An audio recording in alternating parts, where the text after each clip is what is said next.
I'll first cover a full revision of this standard right now. पूरा standard cover हो गया है in DS16 which was similar to AS10. अब इसका एक कंप्लीट रिवीजन दे देता हूं जो मैं हर स्टैंडर्ड्स में, हर एक अकाउंटिंग स्टैंडर्ड इंडियस में करता हूं. इन DS16 property plant and equipment meaning बताया था सबसे पहले. ये अकाउंटिंग स्टैंडर्ड में, ये हम लोग अकाउंटिंग स्टैंडर्ड में अगर प्रॉपर्टी प्लांट एंड इक्विपमेंट में कोई भी प्रॉपर्टी प्लांट एंड इक्विपमेंट को इंडिया 16 में अगर रिकॉग्नाइज करना है तो 4 कंडीशंस है. नंबर 1, वो फिक्स्ड एसेट्स होना चाहिए, that is tangible fixed assets होना चाहिए, इंटेंजेबल नहीं होना चाहिए. हेल्ड फॉर यूज होना चाहिए, for production of goods, for supply of services और फॉर अर्निंग रेंटल्स. उससे इकोनॉमिक बेनिफिट्स मिलना चाहिए और कॉस्ट मेजरेबल होना चाहिए. 4 कंडीशन. टेंजेबल फिक्स्ड एसेट्स होना चाहिए, हेल्ड फॉर यूज होना चाहिए, for production of goods, for supply of services और for earning rentals, and it should have economic benefits and cost must be known to the enterprise. अगर ये 4 condition satisfied है तो ये प्रॉपर्टी प्लांट एंड इक्विपमेंट है, ये standard में deal करेंगे. कभी कभी कुछ एसेट्स ऐसे होते हैं जो डायरेक्ट इकोनॉमिक बेनिफिट्स नहीं देते, like safety equipment, environmental equipment like fire extinguishers, air purifier, water purifier, but उनके इनडायरेक्ट इकोनॉमिक बेनिफिट्स होते हैं. So quantification is not necessary. Indirect economic benefits भी देगा तो प्रॉपर्टी प्लांट एंड इक्विपमेंट, कोई assets, छोटे छोटे एसेट्स को एग्रीगेट करके सिमिलर एसेट्स को ग्रुप बना सकते हैं और उसको प्रॉपर्टी प्लांट एंड इक्विपमेंट में अदर एसेट्स करके शो कर सकते हैं. लेकिन अगर मटेरियल वैल्यू नहीं है, बहुत इमटेरियल है, then it can be expensed out. फिर आ गया concept 2, asset out of scope of India 16. See India 16 is not applicable on 3 types of assets: biological assets, wasting assets and retired assets. Retired assets का मतलब है वो assets जो हम लोग ने यूज करने से हटा दिया, बेचने के लिए रख दिया. वेस्टिंग एसेट्स का मतलब है वो एसेट्स जिससे नॉन रीजनरेटिव रिसोर्सेज मिलते हैं, like mineral oils, ores, gases, ये नेचुरल रिसोर्सेज. सो उन पे भी ये स्टैंडर्ड अप्लाई नहीं होता है. रिटायर्ड एसेट्स पे इंडियाज 105 अप्लाई होता है, वेस्टिंग एसेट्स पे इंडियाज 106 एंड बायोलॉजिकल एसेट्स पे इंडियाज 41. बायोलॉजिकल एसेट्स क्या है? Living animals and plant and trees जिनका फिजिकल ट्रांसफॉर्मेशन होता है. ये living animals, plant and trees, इस पे तो हम लोग अप्लाई करते हैं इंडियाज 41. लिविंग एनिमल्स पे इंडियाज 41. लेकिन जो प्लांट एंड ट्रीज है उसमें 2 डिवीजन है. वो प्लांट एंड ट्रीज जो हम लोग ग्रो करते हैं with intention to harvest it, उस पे Ind AS 41. And the plant and trees which are grown with an intention to sell its fruits, not to harvest the tree, उसको बेरर प्लांट्स बोलते हैं और वो मशीन्स के तरह होता है. एक होती है मैन मेड मशीन और एक होती है नेचर मेड मशीन्स. तो ये bearer plants nature made machines है जो गुड्स के जगह पे फ्रूट्स प्रोड्यूस करते हैं, वो बेच के हम इनकम जनरेट करते हैं. तो ये बेरर प्लांट्स को इंडिया 16 में property plant and equipment consider किया गया है. फिर उसके बाद में हमने डिस्कशन किया था इनिशियल रिकॉग्निशन. इनिशियल रिकॉग्निशन में 4 केसेस थे: ready to use asset by immediate payment, ready to use asset by future that's deferred payment, self constructed asset, exchange of assets. लेकिन अगर बात करेंगे हम लोग ready to use asset with immediate payment, तो ये मैंने स्टेटमेंट दी थी जिसमें सब पूरा डिटेल दे दिया था. ये स्टेटमेंट में क्या क्या दिया था? Purchase price, net of trade discount, उसके साथ रिलेटेड एक्सपेंसेस ऐड करोगे और उसके बाद ऐड करोगे present value of removal cost. लेकिन रिलेटेड एक्सपेंसेस में क्या क्या आएगा? रिलेटेड एक्सपेंसेस में आएगा non refundable duties and taxes, transportation expenses and freight charges, फिर रास्ते में डैमेज नहीं हो जाए ट्रांजिट इंश्योरेंस, फिर landing, handling, unloading and delivery charges, brokerage commission, site preparation cost, site पे पहुंचने के बाद erection, fixation, installation charges, professional person जो करेगा उसको fees, then trial run expenses minus any income from trial run, net cost from trial run और any other acquisition cost. साथ में ऐड करेंगे present value of removal cost. और गलती से भी रिफंडेबल टैक्सेस ऐड मत कर देना. इसकी एंट्री पास होगी property plant and equipment account debit to bank to provision for removal cost. So to bank में परचेज प्राइस और रिलेटेड एक्सपेंसेस आ जाएगा और जो फ्यूचर में डिसमेंटलिंग कॉस्ट है उसकी प्रेजेंट वैल्यू निकाल के प्रोविजन ऐड कर देंगे, वो ऐड कर देंगे. गलती से भी कोई भी एडवर्टीजमेंट का खर्चा, प्रमोशन का expenses, inauguration expense, staff training expense, shifting charges of PP, general overhead, selling overhead add मत कर देना, ये सारे के सारे पीएनएल में जाएंगे। फिर उसके बाद में नेक्स्ट जो हम लोग ने समझाया था, that is by deferred payment. Deferred payment, ये रहा डिफर्ड पेमेंट, ये तो हायर परचेज है। डिफर्ड पेमेंट क्या है? जो भी हम लोग फ्यूचर में पेमेंट करने वाले हैं ना, जो फ्यूचर में पेमेंट करने वाले हैं, this is the payment we will do in future.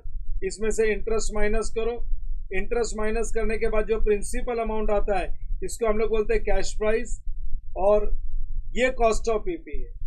जो इंटरेस्ट पे कर रहे हैं ना, ये पीएनएल में डेबिट होगा, एसेट में ऐड नहीं होगा। क्यों? क्योंकि ये इंटरेस्ट जो हम लोग पे कर रहे हैं, the interest which we are paying is not because we are acquiring the asset, because we are delaying the payment. हम पेमेंट को लेट कर रहे हैं, पेमेंट डिले करने की वजह से इंटरेस्ट देना पड़ रहा है एसेट एक्वायर करने के लिए। सो ये एसेट एक्विजिशन कॉस्ट नहीं है, इंटरेस्ट पीएनएल में डेबिट होगा। फिर उसके बाद में सेल्फ कंस्ट्रक्टेड एसेट आ गया था। सेल्फ कंस्ट्रक्टेड एसेट में जो जो मटेरियल, लेबर, डायरेक्ट एक्सपेंसेस, कोई भी common expenses, share in common expense लगा, वो सब ऐड कर देंगे। गलती से भी कोई एबनॉर्मल लॉसेस ऐड मत कर देना, और गलती से कोई भी प्रॉफिट, इंटरनल प्रॉफिट इसमें इंक्लूड मत कर देना। सो ये सेल्फ कंस्ट्रक्टेड एसेट था। उसके बाद आया एक्सचेंज ऑफ एसेट। अगर हैज कमर्शियल सब्सटेंस है तो फिर acquired asset will be at the fair value of outgoing asset, लेकिन लैक्स कमर्शियल सब्सटेंस है तो acquired asset will be at the book value of outgoing asset. और फिर आ गए थे ये 3 एडिशनल पॉइंट्स, जिसमें पहला एडिशनल पॉइंट ये था कि अगर कोई property, plant and equipment purchase किया है, पेमेंट फ्यूचर में करेंगे और इंटरेस्ट मेंशन नहीं है, तो इंडियस मानता ही नहीं है कि उसमें इंटरेस्ट एलिमेंट नहीं है। इंडियस बोलता है मार्केट रेट ऑफ इंटरेस्ट से डिस्काउंट करो, भले उसमें इंटरेस्ट नहीं बोला हुआ है लेकिन डिस्काउंट करो, और जो प्रेजेंट वैल्यू आएगी वही कॉस्ट ऑफ, वही अपना कॉस्ट ऑफ पीपी है। दूसरा है इंसिडेंटल इनकम। इंसिडेंटल इनकम का मतलब है कोई सेमी फिनिश्ड एसेट से अगर कोई इनकम जनरेट कर रहे हैं, नॉट द मेन एक्टिविटी, जो एक्टिविटी के लिए हम लोग एसेट बना रहे हैं, like factory building use for parking lot. जब तक फैक्ट्री बिल्डिंग बनी नहीं है तो वो इनकम पीएनएल के क्रेडिट में जाएगी, कॉस्ट ऑफ फैक्ट्री बिल्डिंग से रिड्यूस नहीं होगी। तीसरा, अगर हमने कोई property, plant and equipment operating lease पे दे रखा है तो लेसर की बुक्स में जाना और इनिशियल रिकॉग्निशन में देख लेना चारों में से कौन सा केस अप्लाई होता है। अगर इमीडिएट पेमेंट है, रेडी टू यूज एसेट, या डिफर्ड पेमेंट है, या एक्सचेंज ऑफ एसेट है, या सेल्फ कंस्ट्रक्टेड, जो भी हमारे चारों में से केस बनते हैं उसके अकॉर्डिंग इनिशियल रिकॉग्निशन का कॉस्ट ढूंढ लेना। लेकिन अगर फाइनेंस लीज पे कोई प्रॉपर्टी है तो लेसी के बुक्स में जाना, क्योंकि लेसी ओनर है, और लेसी की जो भी वो रेंटल्स फिक्स हो रखी है ना 3 साल 4 साल की, उनकी प्रेजेंट वैल्यू निकाल लो और प्रेजेंट वैल्यू का टोटल मार लो और उसको फेयर वैल्यू से कंपेयर कर लो, जो भी लोअर वैल्यू है that will be the cost of PP. So ये हो गया इनिशियल रिकॉग्निशन। फिर आ गए थे हम लोग सब्सिक्वेंट रिकॉग्निशन में 3 चीज थी, repairs and maintenance expense, PNL debit. Replacement cost, उसकी बुक वैल्यू निकाल लो रिप्लेस्ड आइटम की और नया कॉस्ट ऐड कर दो, तो उसके लिए component based depreciation method follow करना पड़ेगा। Inspection cost is a part of cost including, it is inclusive. अगर 2 करोड़ की मशीन है और 50,000, अगर 50 लाख रुपया, 2 करोड़ है, अगर उस पर अगर 2 करोड़ है उस पर 50 लाख रुपया अगर इंस्पेक्शन का लगता है तो 2 crore plus 1.5 crore comes to, I mean 50 lakhs plus 1.5 crores comes to 2 crores. Inspection cost is part of the total cost of asset. Inspection cost को एक component बना लो, over its period उसको depreciate कर दो और फिर से बाद में वापस से inspection cost आएगा तो फिर से expense में ऐड कर दो। वो component based depreciation के तरह उसी तरीके से करेंगे। फिर उसके बाद में आ गया subsequent recognition के बाद में आ गया presentation, models for presentation, and this was the most important part. काफी टाइम लिया हम लोग ने। अगर कॉस्ट मॉडल फॉलो करेंगे तो एसेट को बैलेंस शीट में ओरिजिनल कॉस्ट पे लिखोगे, कॉस्ट को डेप्रिशिएट करोगे, और अगर इंपेयरमेंट है तो कॉस्ट का ही थोड़ा इंपेयरमेंट लॉस भी बुक हो जाएगा। लेकिन अगर रिवैल्यूएशन मॉडल फॉलो करते हैं तो अपर रिवैल्यूएशन इज अलाउड। तो वो केस में बैलेंस शीट में डेप्रिसिएशन माइनस करने के बाद अगर उसकी फेयर वैल्यू ज्यादा है तो property, plant and equipment to revaluation reserves हम लोग एंट्री पास कर सकते हैं। और फिर ये जो रिवैल्यूएशन रिजर्व्स है ये बैलेंस शीट में अदर कॉम्प्रिहेंसिव इनकम में जाएगी, और हर साल जो डेप्रिसिएशन चार्ज होगा ना वो रिवैल्यूड एसेट पे एसेट साइड में माइनस होएगा और लाइबिलिटी साइड में उतना रिवैल्यूएशन रिजर्व्स को अमोर्टाइज करके रिटेन अर्निंग्स में ट्रांसफर करना, ताकि दोनों की वैल्यू सेम होती जाए। दोनों आए एक साथ थे और एक साथ ही चले जाएंगे। फिर उसके बाद में आगे मैंने बताया था, अच्छा डेप्रिसिएशन का अमाउंट बढ़ जाता है ना रिवैल्यू होने के बाद, और वो एक्स्ट्रा डेप्रिसिएशन है वो पीएनएल में डेबिट होता है पहले, लेकिन एक्चुअली वो रिड्यूस होना चाहिए रिवैल्यूएशन रिजर्व से, इसलिए बाद में उतना ही अमाउंट रिवैल्यूएशन रिजर्व से हम ट्रांसफर कर देते रिटेन अर्निंग्स में। फिर उसके बाद में हम लोग ने देखा था कब कब रिवैल्यू करना चाहिए, 3 से 5 साल में करना चाहिए, लेकिन एसेट की वैल्यू बहुत वोलाटाइल है, चेंजेस ज़्यादा है, तो हर साल भी चलेगा। क्लास वाइज रिवैल्यूएशन होना चाहिए, लेकिन within the class also there can be 2 different class, like vehicles में heavy vehicles and small vehicles, building में office building and factory building. Class of asset means type of assets are revalued. One type of assets can be on revaluation model, whereas other type of model को cost model पे रख सकते हो। फिर उसके बाद में मेथड्स में आया था net method and gross method, ये 2 प्रॉब्लम सॉल्व किए थे, ये प्रॉब्लम एक बार सॉल्व कर लेना। फिर उसके बाद में आया upward and downward revaluation relationship, अगर अपवर्ड रिवैल्यूएशन है तो एंट्री पास हो गई revaluation PP two revaluation reserves, लेकिन अगर फ्यूचर में डाउनवर्ड होता है तो पुराना रिवैल्यूएशन रिजर्व्स का पहले क्रेडिट खपा दो, खत्म करो, फिर उसके बाद लॉस को पीएनएल में ट्रांसफर करो। लेकिन अगर पहले लॉस आ गया, अगर लॉस आ गया तो PNL account debit to property plant and equipment, और फ्यूचर में अगर प्रॉफिट आता है तो पुराने लॉस की रिकवरी करो, उसके बाद excess amount will be transfer to revaluation reserves. ये हम लोग ने देखा था।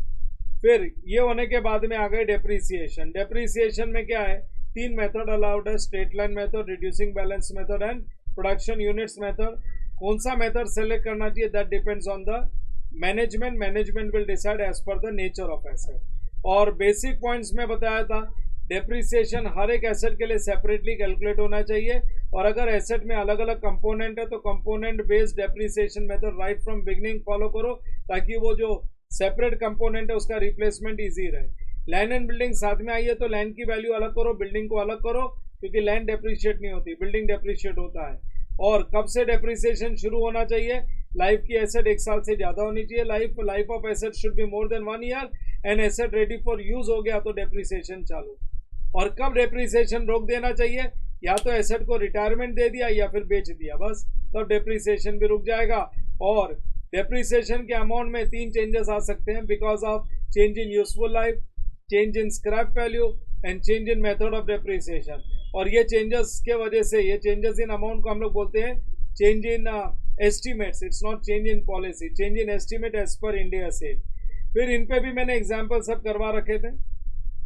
और फिर आ गया डी रिकॉग्निशन। अगर एसेट को डी रिकॉग्नाइज करोगे तो जो भी प्रॉफिट लॉस आएगा ना on derecognition, any profit और लॉस ऑन डी रिकॉग्निशन, हाँ एनी प्रॉफिट और loss on derecognition will be transfer to PNL, वो प्रॉफिट और लॉस में चला जाएगा। डिस्क्लोजर में 3 रिक्वायरमेंट थी, basic disclosure, disclosure of revaluation and depreciation. On change in estimated removal cost 2 reason से हो सकता है। नंबर 1, आइदर अमाउंट ही बदल गया या फिर डिस्काउंटिंग रेट बदल गया। दोनों के मैंने एग्जांपल्स करवाए, ये दोनों एग्जांपल्स करने हैं और यहाँ पे स्टेप्स दे दिया है। पहले ओरिजिनल प्रोविजन कैलकुलेट करो on the date of change, फिर रिवाइज प्रोविजन कैलकुलेट करो on the date of change, और दोनों का डिफरेंस देख लो। अगर इंक्रीज हो गया तो बोलोगे पीपी टू प्रोविजन, डिक्रीज हो गया तो provision to PP. So this was complete revision of property plant and equipment in DS 16। So ये कंप्लीट रिविजन हो जाता है अपना, कंप्लीट अच्छे से पढ़ना, और ये बाद में बहुत काम आने वाला है। जब भी एग्जाम्स के टाइम पे है ना, ये विद इन सम मिनट्स, कुछ मिनट्स के अंदर तुम्हारा ना पूरा स्टैंडर्ड रिवाइज हो जाएगा। So it will be very beneficial. ये हम लोग ने 15 मिनट्स में कंप्लीट रिवीजन कर दिया। 15 मिनट में पूरा स्टैंडर्ड, जिसको 5 लेक्चर्स लगते हैं, 5 लेक्चर्स क्या 6 लेक्चर्स लगते हैं, ये 15 से 20 मिनट में पूरा रिवीजन हो जाता है। चलो दैट्स इट, कीप स्टडीइंग।